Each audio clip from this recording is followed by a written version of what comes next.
opinion and to take the concerns of what's happening in the state of Manipur. I am a student who is studying here in Shillong, and the Naga students in Shillong comprises of 17 units, which basically 17 Naga tribes. So, and I'm one of them. And my tribe hails from the state of Manipur. So right now what's happening in Manipur is greatly and gravely concerning. It's really saddening that the state and the central government is keeping mum, and it's hardly doing any substantial measures since the start. It could have been curbed since day one, but unfortunately the state government headed by our Honorable Chief Minister CM Biren Singh and the Prime Minister of India, which is from the central government, Mr. Modi, has not really taken care, has not genuinely taken care of the state Manipur.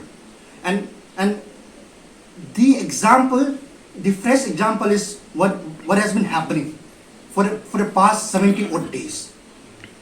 And friends, it is now, if the state government and if the central is going to keep silent on something like this, on killings that is happening in Manipur, on grave violation of human rights, on grave violation of violation of rights of the women, and especially what has happened, interestingly, the incident that took place, not the incident, but the video that has surfaced over the internet, where it has reached, where it has woke the entire country, and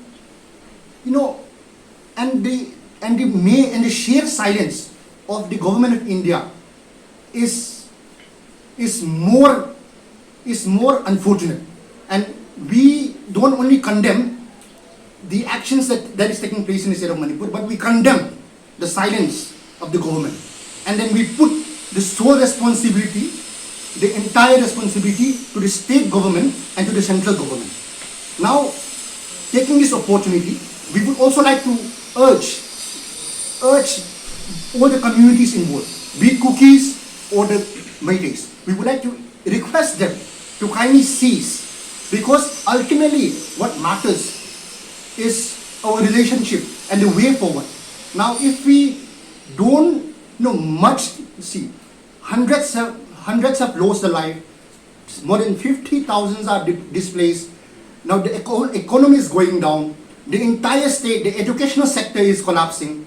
Now what are we actually waiting for? Now it is really important for all the communities, as human beings ultimately, as human beings, as right-thinking citizens of a country. I think it is really important for us to look forward and to cease the hostilities that is taking place. Now if we don't, why should we do this? Now this is for our future, and this is impacting entirely. We call it the ripple effect. Now it is not only impacting our country, the state of Manipur, but however it is impacting the neighboring states and the entire country. And now in this era, it is not a good sign for the countries across the globe of what's happening in the state of Manipur. So this is our humble request as a citizen of, as a Naga, and as a citizen of Manipur, and as a citizen of this country. We would request all communities engaged, involved in this ongoing ethnic conflict, or whatever conflict you may call it, to kindly cease. And last but not the least, again a very serious message to the central government and the state government of Manipur. Please do something. Thank you so much.